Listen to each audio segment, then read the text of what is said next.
ভালো বেতনের চাকরির প্রলোভনে রাশিয়ায় পাড়ি দেওয়া অনেক ভারতীয় নাগরিককেই সে দেশের সামরিক বাহিনীতে যুক্ত করা হয়েছে বলে জানা যাচ্ছে। গত সেপ্টেম্বর মাসে ভারতের বিদেশ মন্ত্রক জানিয়েছিল যে মোট ২৭ জন ভারতীয় নাগরিক রাশিয়ান সেনাবাহিনীতে কাজ করছে। তবে শুক্রবার বিদেশ মন্ত্রকের নতুন বিবৃতিতে এই সংখ্যাটি আরও বেড়েছে বলে জানানো হয়েছে। বিদেশ মন্ত্রক সূত্রে জানা গিয়েছে বর্তমানে মোট ৪৪ জন ভারতীয় নাগরিক রাশিয়ার সেনাবাহিনীতে কাজ করছে।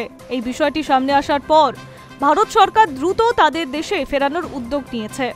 বিদেশ মুখপাত্র রণধীর জয়সওয়াল জানিয়েছেন, গত কয়েক মাস আগে রাশিয়ান সেনাবাহিনীতে কাজ করছে এমন বেশ কয়েকজন ভারতীয় নাগরিকের কথা জানতে পেরেছে ভারত। আমরা আবার রাশিয়া সরকারের কাছে বিষয়টি তুলে ধরেছি যাতে তাদের দ্রুত সম্ভব মুক্তি দেওয়া হয়।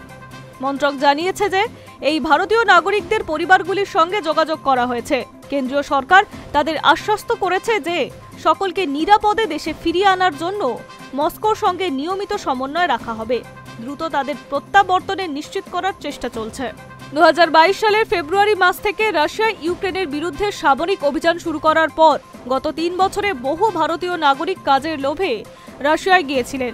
পরবর্তীকালে তাদের রুশ সেনাবাহিনীতে পাঠানো হয়েছে বলে অভিযোগ উঠেছে।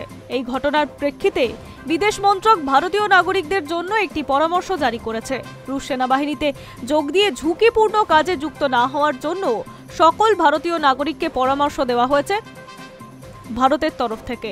High news network.